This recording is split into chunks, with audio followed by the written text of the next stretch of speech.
Hi అండి, అందరికీ నమస్కారం. Welcome back to Eshwar series మన యూట్యూబ్ ఛానల్. అందరూ ఎలా ఉన్నారు? అందరూ బాగాలి, అందులో మేము కూడా ఉండాలండి.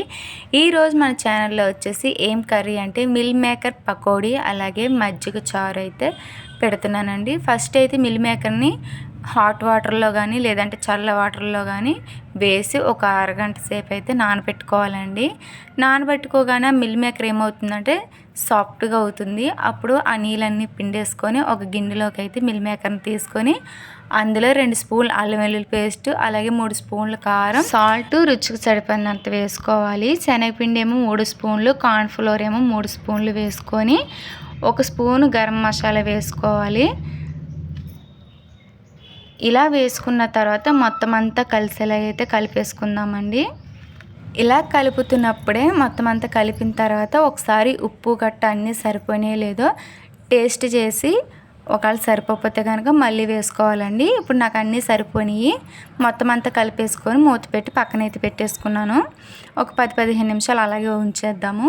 ఇప్పుడు మజ్జిగని గిలకెట్టుకొని అందులో వాటర్ వేసుకోవాలండి. నేను మజ్జిగ పులుసు మరీ పలచగా కాదు అలాగని మరీ చిక్కగా కాదండి, మీడియం కింద ఉండేలాగా పెడతాను. అందులో ఒక 1/2 స్పూన్ పసుపు వేసుకొని మొత్తం అంతా కలిసేలా కలిపేసుకోవాలి. ఇప్పుడు కొద్దిగా ఉప్పు కూడా వేసుకోవాలి. అలాగే ఆనియన్స్ వేసుకొని కలుపుకొని పక్కన పెట్టుకోవాలి.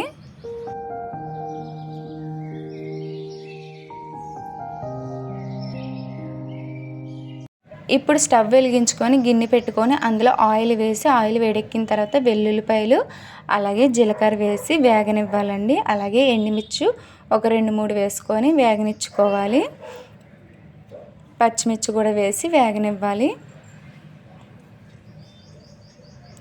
ఇప్పుడు శుభ్రంగా కడుక్కున్న కొద్దిగా కరివేపాకు వేసుకొని కలిపేసుకుందాము.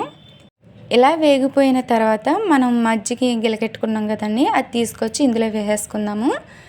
వేసేసుకొని మొత్తం అంతా కలిసేలాగైతే కలిపేసుకుందామండి. మజ్జిగ చారు అయితే రెడీ అయిపోయిందండి. నేను మజ్జిగ చారు అయితే ఇలాగే కాస్తాను. మీరు ఎలా కాస్తారనేది నాకు కామెంట్ చేసి అయితే చెప్పండి.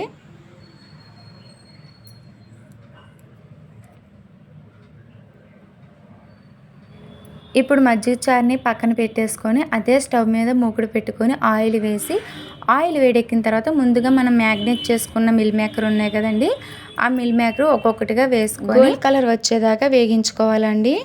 మంట హైలోని కాదు అలాగని సిమ్లోని కాకుండా మీడియంలో పెట్టుకొని బాగా కుక్ అయ్యేలాగా మనం వేగించుకోవాలి. అలాగని బాగా కలర్ వచ్చేలాగా వేగించుకుంటే కరకల్లాడతాయండి. అంత బాగా కలర్ కాకుండా లైట్ గోల్డెన్ కలర్లో వస్తే కనుక సరిపోతుంది. అలా వేగించడం వల్ల స్మూత్గా మెత్తగా ఉంటుంది. ఎవరు తిన్నా సరే చాలా టేస్ట్గా ఉంటుందండి. ఇప్పుడు వేగిపోయినాయి కదా, ఇవన్నీ తీసేసుకొని మళ్ళీ ఇంకో వాయి వేసుకుందాము. మిల్ మేకర్ పకోడీ మీలో ఎంతమందికి ఇష్టమో కామెంట్ చేసి అయితే చెప్పండి. ఈ మిల్ మేకర్ ఎలా తిన్నా సరే మన బాడీకి చాలా మంచిదండి, హెల్త్కి కూడా చాలా మంచిది. ఇందులో చాలా పోషకాలు అయితే ఉంటాయండి. మిల్ మేకర్ అంటే మీలో ఎంతమందికి ఇష్టమో కామెంట్ చేసి చెప్పండి. మిల్ మేకర్ చాలా మంచిదండి హెల్త్కి. హార్ట్ హెల్తీగా ఉంటుంది, చెడు కొలెస్ట్రాల్ తగ్గిస్తుంది, బరువును కూడా తగ్గిస్తుందండి. ఫైబర్ కూడా ఎక్కువగా ఉంటుంది, మనకి మంచి పోషకాలు అయితే ఇస్తుందండి. మిల్ మేకర్ చాలా చాలా మంచిది.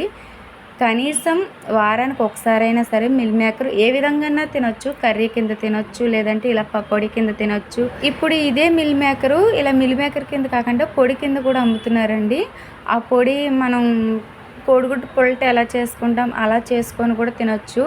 రైస్లో ఫ్రైడ్ రైస్ కింద కూడా చేసుకోవచ్చు. ఎన్ని రకాలుగా చేసుకోవచ్చు చెప్పండి, చాలా రకాలుగా చేసుకోవచ్చు. ఈ మిల్ మేకర్ ఏదో రకంగా మన బాడీలోకి వెళ్తే హెల్త్కి మాత్రం చాలా చాలా మంచిదండి. ఇవి పిల్లలకు కూడా తినిపిస్తే చాలా మంచిదండి, వాళ్ళైతే ఇష్టంగా తినేస్తారు.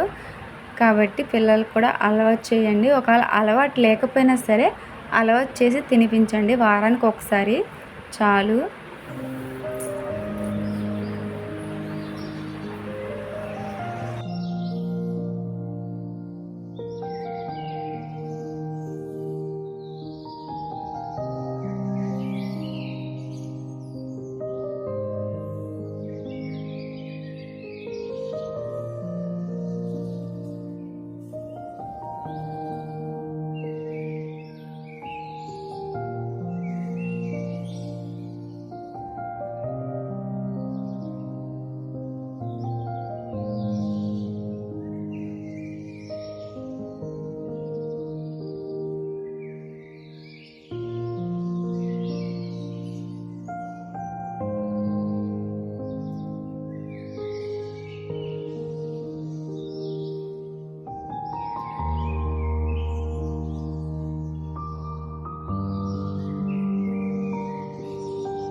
ఫైనల్గా అయితే మిల్ మేకర్ పకోడీ రెడీ అయిపోయింది. అలాగే మజ్జిగ చారు కూడా రెడీ అయిపోయిందండి.